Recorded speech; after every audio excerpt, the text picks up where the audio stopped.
الشیطان الرجیم بسم اللہ الرحمن الرحیم الحمدللہ وکفا وسلام علی عبادہ الذین اصطفیٰ وسلام علی نبی المصطفیٰ وعلی آلہ انقا واتقا اما بعد رب اشرح لی صدری ویسر لی امری واحلل عقدۃ من لسانی یفقہوا قولی۔ السلام علیکم ورحمۃ اللہ تعالی وبرکاتہ۔ ناظرین، ویورز،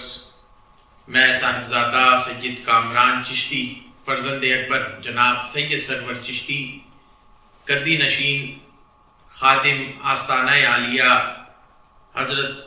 سیدنا خواجہ معین الدین حسن چشتی حسنی حسینی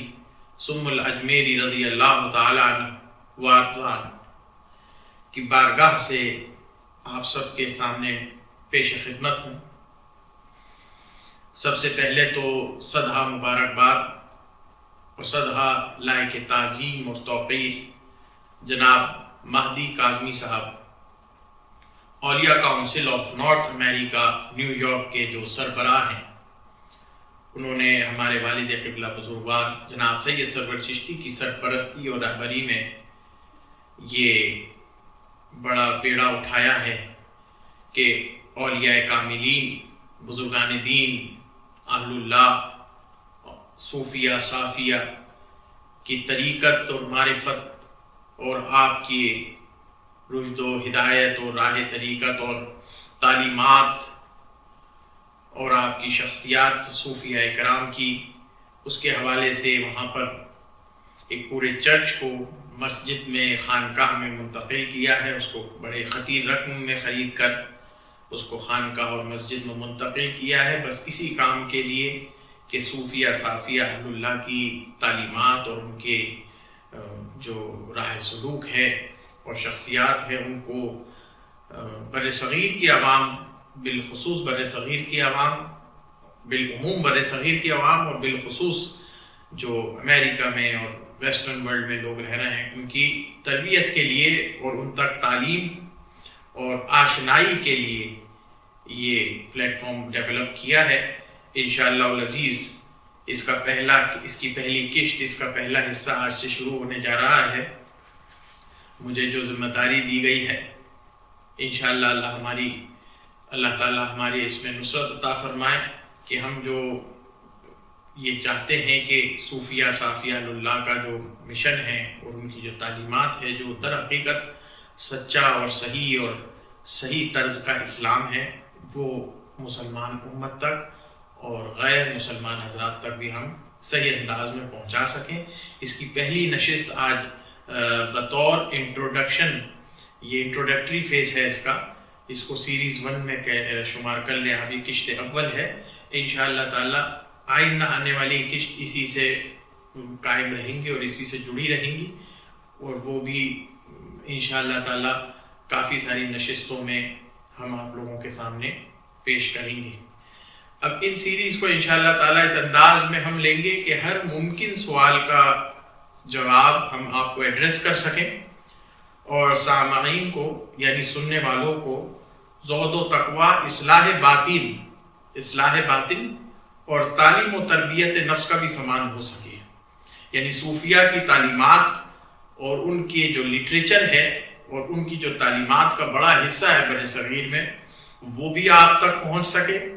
صحیح انداز میں، ان کے حقیقی لٹریچر کے ساتھ، اصلی عبارتوں کے ساتھ، اس کی روح، اور جو اس کی روح ہے دراصل زہد و تقوی، اصلاح باطن اور تربیت نفس، اس کا بھی سامان آپ لوگوں کا ہو سکے، وہ بھی آپ لوگوں تک منتقل ہو، اور روحانی تاثیر بھی قلب اور باطن میں آپ کے منتقل ہو، علمی، فکری اور اعتقادی عملی اصلاح احوال بھی ہو سکیں۔ اس چیز کا بھی دھیان رکھا جائے گا، چونکہ بارہا مجھ سے جو اولیاء کاؤنسل آف نارتھ امریکہ سے مربوط جو اور ان کے اراکین ہیں، جن لوگوں نے اس میں حصہ لیا ہے اور جو اس کے پائنیئرز ہیں، انہوں نے مجھ سے یہ بھی کہا ہے کہ حضرت خاص طور پہ مسائل جدیدہ جو ویسٹرن ورلڈ کے لوگوں کے ساتھ فیس کر رہے ہیں وہ اسلام کے حوالے سے اور ان کی دن بر دن کی زندگی کے حوالے سے، اس میں بھی ہم چند اسی میں صوفیہ کی تعلیمات کے حوالے سے ان سب کے بھی سولوشنز آپ کو پیش کریں گے انشاءاللہ تعالی۔ اور صوفیہ دراصل اس طرح ہم تعلیمات کو لے کے چلیں گے صوفیہ اکرام کے لٹریچر کو، کہ یہ جو تمام جو آج کے زمانے میں اہل فکر و نظر اور جو اہل ظاہر علماء ہیں جن کی طرف سے صوفیہ اور تعلیمات صوفیہ پر اور تصوف پر ایک گرد و غبار پڑ گیا ہے، تو یہ بھی بڑا پاک اور صاف ہو کر تصوف کا چہرہ متجلی اور منور ہو کے آپ لوگوں کے سامنے پیش ہو سکے، اور تعلیمات صوفیہ امت محمدی کے سامنے بڑے صحیح سیاق و سباق کے ساتھ پیش ہو جائے، تاکہ اس کی ترجمانی اس کی حقیقی روح تک آپ تک، اس کی حقیقی روح کے ساتھ آپ تک پہنچ سکے۔ تو چونکہ آج میں پہلا فیس ہے اس کا، اس لیے میں اس پر کوئی باقاعدہ کوئی کتاب لے کر یا تصوف کی تعلیم کی اول باب سے میں آپ کو کچھ لیکچر شروع نہیں کروں گا۔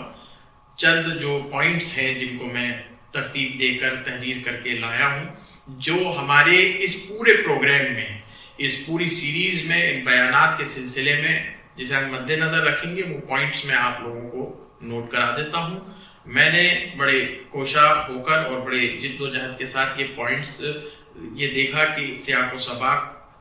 کہ اس زمانے کا کیا ہے، اور 14 صدی کا جو لٹریچر ہے وہ کیا ہم سے تقاضا کرتا ہے تصوف کا، اور اس زمانے کا جو تصوف ہے وہ کس انداز میں پیش ہونا چاہیے۔ تو میں کچھ پوائنٹس اس میں لکھ کر لایا ہوں، وہی پوائنٹس کو مد نظر رکھتے ہوئے ہم آئندہ کی سیریز آپ لوگوں تک آئندہ کے بیانات پہنچائیں گے انشاءاللہ تعالی۔ پہلی بات یہ ہے کہ تصوف کے حوالے سے، تعلیمات تصوف کے حوالے سے صوفیہ اکرام کے حوال، ان کے مقامات اور ان کی کتب تصوف، یہ سب سے پہلا مرحلہ رہے گا، جس میں صوفیہ کے حوال، ان کی تعلیمات، اور بر صغیر میں ان کا بڑا خاصا حصہ تعلیمات کا، اور یوں تو پوری دنیا میں ہے لیکن بالخصوص چونکہ بر صغیر کے عوام کو ایڈریس کرنا ہے تو اس میں بر صغیر میں خاصا حصہ تعلیمات صوفیہ کا اور ان کی کتب تصوف جو ان کے تعلیمات کا منبع ہے، اور وہ در حقیقت وہ ان کی اصل عبارت کے ساتھ ہی پیش کی جائے گی۔ اگر عربی میں ہے تو عربی میں، فارسی میں ہے تو فارسی میں پیش کی جائے گی، اور اردو میں ہے تو اردو میں پیش کی جائے گی۔ اور اس میں دونوں نوعیت کی کتابیں ہوں گی، منظوم بھی ہوں گی، منثور بھی ہوں گی، نظم میں بھی ہوں گی۔ نظم سے مراد جو مثنوی ہو گئی، حافظ کے دیوان ہو گئے، یا سعدی شیرازی کے گلستان بوستان ہو گئی، فرید الدین عطار کی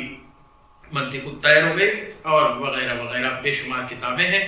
اور ملفوظات کا ایک حصہ ہے۔ اور نثر میں جو ہیں کہ جو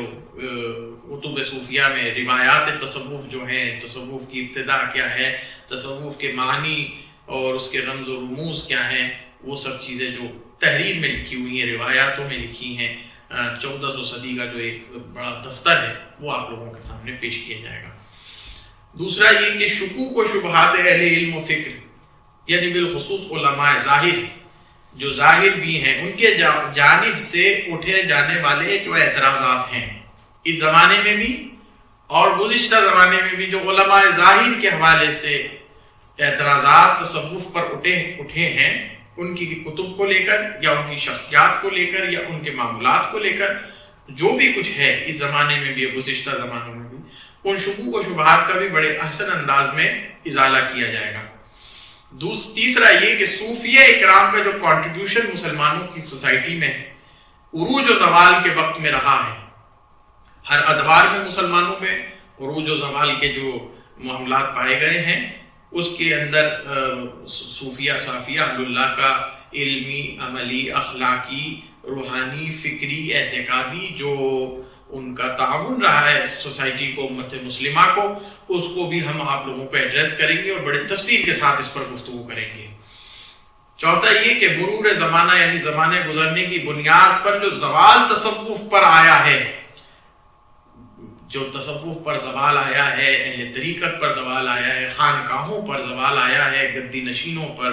سجادگان پر، پیروں پر جو زوال آیا ہے، جو انحطاط آیا ہے،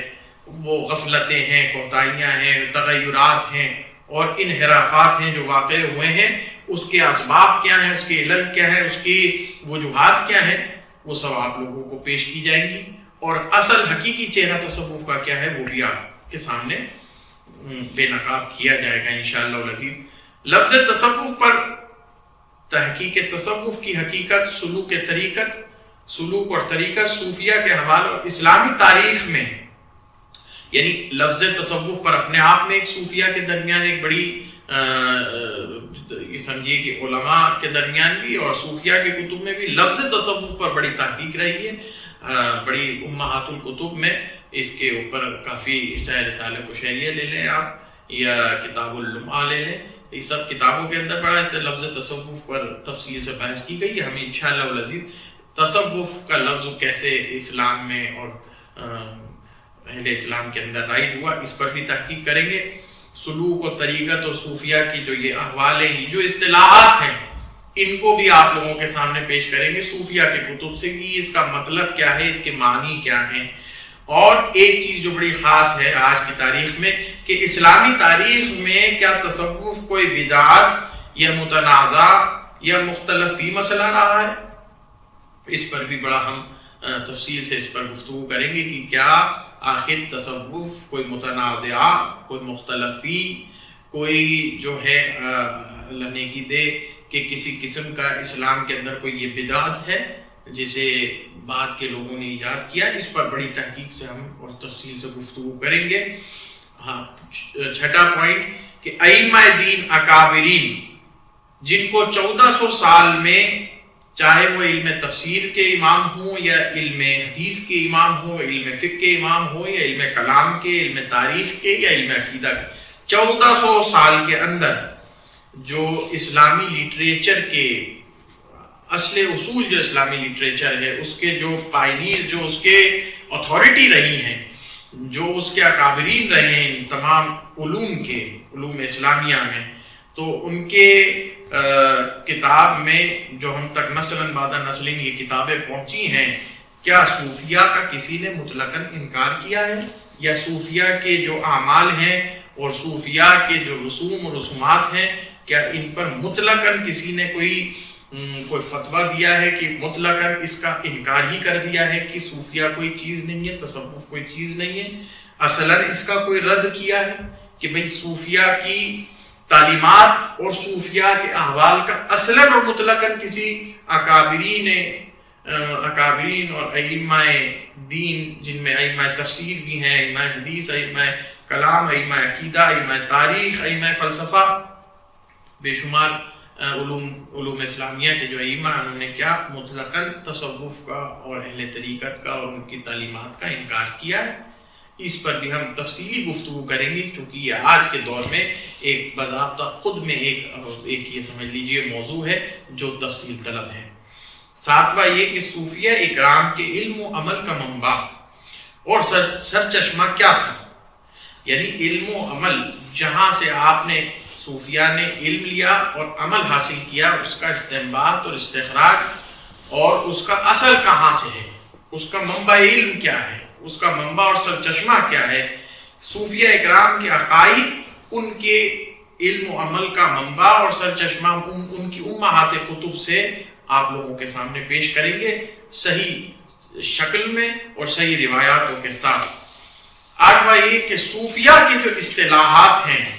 جو معنوی اصطلاحات ہوتی ہیں اور تعبیرات ہوتی ہیں، ان کے معنی کو اخذ کرنے کا کیا صوفیہ کے پاس کوئی مدلل طریقہ رہا ہے؟ کیا ان کے خود کے کوئی اشارات ہیں؟ کیا ان کی خود کی کوئی زبان ہے؟ یا ان کے خود کے کوئی قواعد اور اصول اور ضوابط ہے، کچھ شرائط ہے جنہیں پڑھ کر ان اصطلاحات کا افہام و تفہیم کی جا سکتی ہے، ان اصطلاحات کو سمجھا جا سکتا ہے؟ ان کی زبان حال میں جو ان سے کلمات سرزد ہوتے ہیں، ان کی اصطلاحات میں، اور جو ان کے رمز و رموز ہیں اور ان کے جو معنی ہیں اور جو تصوف کی ٹرمینالوجیز ہیں، ٹیکنیکل ٹرمز ہیں، کیا وہ چیزیں جو ہے کوئی مستند طریقہ صوفیہ کے پاس اس کا ہے کہ جس کو وہ پڑھ کر ہم یہ سمجھ سکتے ہیں کہ یہ اخذ کرنے کا طریقہ ہے صوفیہ کی تعلیمات میں جو وہ کچھ پیش کرتے ہیں یا جو ان سے احوال سرزد ہوتے ہیں؟ مثال کے طور پر جس طرح سے تفسیر میں، ائمہ تفسیر میں، علم تفسیر کے اندر امام رازی ہیں، امام بغوی ہیں، قرطبی ہیں، نصفی ہیں، سیوطی ہیں، طنطاوی ہیں، علم حدیث میں ابن حجر ہیں، علامہ عینی، امام نووی، قسطلانی ہے، امام فقہ کے اندر امام ابو حنیفہ، امام شافعی، امام مالک، امام حنبل ہیں، ابراہیم نخعی ہیں، اتنے سارے بے شمار جو علوم اسلامیہ کے جو ائمہ ہیں، ان کے اپنے خود کے اشارات ہیں، ان کے خود کے وضع کردہ اصول ہیں، شرائط ہے، ضوابط ہے کہ جو تفسیر پڑھے اس کی یہ شرط، اس کی یہ شرط ہے، اس کا یہ ضابطہ ہے۔ اسی طرح دنیاوی تعلیمات میں بھی آپ کیمسٹری ہے، بایولوجی ہے، میتھمیٹکس ہے، سیلولر سائنس ہے، ان سب کے اپنے اشارات ہیں، اپنی اصطلاحات ہیں۔ کیا انہیں بنا پڑھے کوئی ظاہر بھی یہ کہہ سکتا ہے کہ بھائی ہم نے اس علم کا موضوع، یہ جو موضوع ہے، اس کو، یہ جو علم ہے، اس کو ہم نے حاصل کر لیا اور اس کو بغیر حاصل کیے جو ہے اس کے اشارات کو سمجھے، اس کو کتب بینی کیے، کیا ہم ان کے اوپر گفتگو کر سکتے ہیں؟ تو اس پر بھی ایک تفصیلی کلام اور تفصیلی کتب صوفیہ سے آپ لوگوں کو مدلل جوابات دیے جائیں گے۔ اور نوا یہ کہ صوفیہ اکرام کے مستند سلاسل، ان کی کتب، ان کے مدارج، مستند ان کی کتابیں کون کون سی ہیں جسے ہمیں اخذ کرنا چاہیے راہ طریقت میں، اور انہیں اپنا اصل بنانا چاہیے، صوفیہ کے لیے انہیں حوالہ دینا چاہیے وہ، اور ان کے مدارج جو ہیں توبہ کے، تقویٰ کے، زہد کے، معرفت کے، خشیت کے، خوف کے، قبض کے، بسط کے، عشق کے، محبت کے، عبادت کے، استعانت کے، محق کے، فنا کے، بقا کے، جو یہ درجہ بندی ہے صوفیہ کے اندر، یہ جو اصطلاحات ہیں اور یہ جو ان کے درمیان مدارج ہیں اور ان کے درمیان جو گریڈیشنز ہیں، یعنی کہ عوام، پھر خواص، پھر اخص الخواص، ان سب کا بھی آپ کے سامنے تفصیل سے ان کی گفتگو کی جائے گی۔ 10واں تعلیمات صوفیہ کا قرآن و احادیث اور اہل بیت اطہار اور صحابہ اکرام کی روشنی میں جائزہ لیا جائے گا۔ صوفیہ کی جملہ تعلیمات اور ان کے جملہ معمولات، ان کی زندگی بھر کے عمل اور ان کی سیرت اور ان کے کردار اور ان کے تبلیغ دین کا جو انداز ہے، اس کا قرآن، احادیث اور ائمہ اہل بیت اطہار، صحابہ اکرام، تابعین، اتباع تابعین کی روشنی میں جائزہ لیا جائے گا انشاءاللہ۔ صوفیہ کے بود و باش، بعض لوگ یہ سمجھتے ہیں کہ صوفیہ راہبانہ کوئی ایک اپنے آپ میں کوئی مسئلہ کہ یہ چند گروہ ہے جو آئسولیشن کا درس دیتے ہیں، یہ کوئی راہبانہ تعلیمات ہیں، یعنی دنیا داری سے ہٹ جاؤ اور کوئی پہاڑ و گفا میں جا کے بیٹھ جائیں اور جنگل میں اور صحرا میں چلے جائیں اور اللہ اللہ کرے تسبیح پکڑ کے، یہ صوفیہ ہے۔ مطلب ان کا فزیکل لائف، پریکٹیکل زندگی سے اور مسلمانوں کے معاشرے سے، ان کی سوسائٹی سے بالکل جو ہے کٹ کر کوئی ایک زندگی گزارنے کا طریقہ ہے، کوئی نقشہ یا حیات ہے، نہیں۔ وہ اس پر بھی ہم بڑی تفصیل سے گفتگو کریں گے کہ صوفیہ کے لیے جو بدزنی پیدا کر دی گئی ہے علماء ظاہر کے حوالے سے کہ وہ آئسولیشن کا درس دیتے معاذ اللہ، اس کا بھی جواب دیا جائے گا۔ 12واں یہ کہ صوفیہ اکرام کی بیعت و اجازت، پیری مریدی کی شرعی حیثیت، بیعت و اجازت اور پیری مریدی کی ان کی شرعی حیثیت۔ صوفیہ اکرام کے چند رسومات جن پر اہل نظر علماء ظاہر نقد و جراح کرتے ہیں اور تعقب کرتے ہیں، مثال کے طور پر مثلا زیارت قبور اولیاء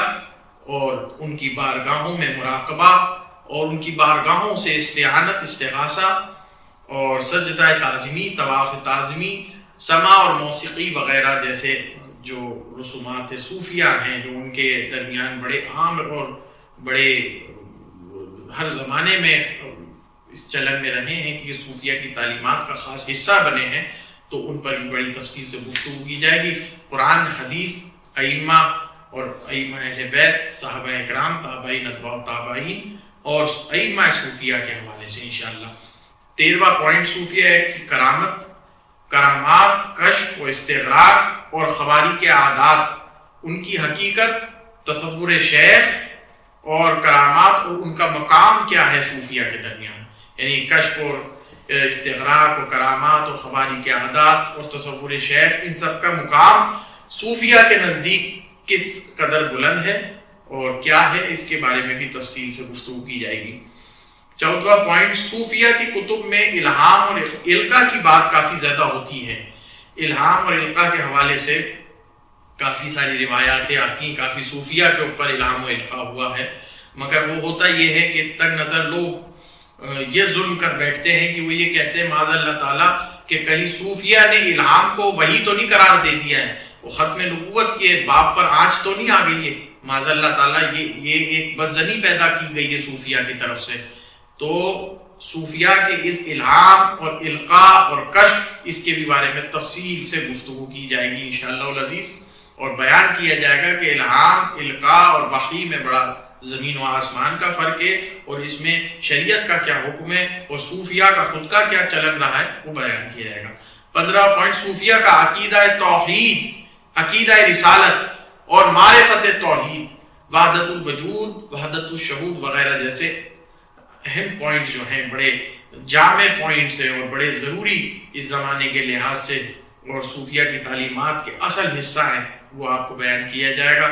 16 یہ کہ باطل نظریات، اعتقادات یا مراسم جو منتسبین تصوف اور متصوفین کی جانب سے پیدا ہوئے ہیں، یہ ایک بڑا خاص اہم پوائنٹ ہے، اس کو آپ نوٹ کیجئے کہ منتسبین تصوف یعنی صوفیہ کی طرف جو منسوب لوگ ہیں،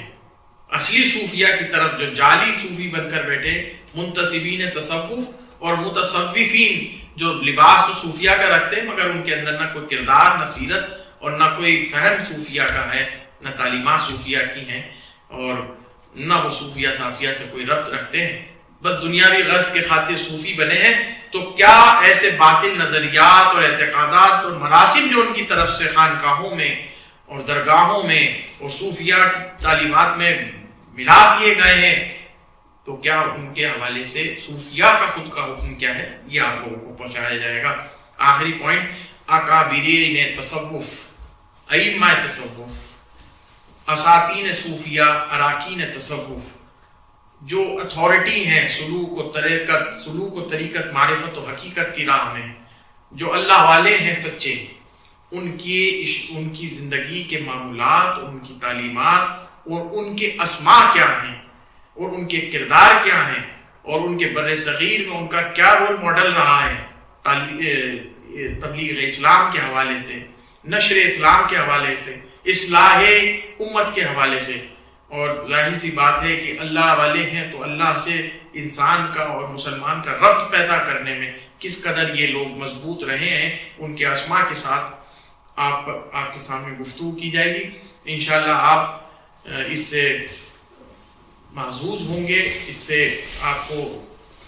تعلیم ملے گی کہ صوفیہ کس قدر بلندی کی شخصیات تھیں اور جس کے خاطر یہ اولیاء کاؤنسل آف نارتھ امریکہ بنایا گیا ہے۔ انشاءاللہ العزیز اس پر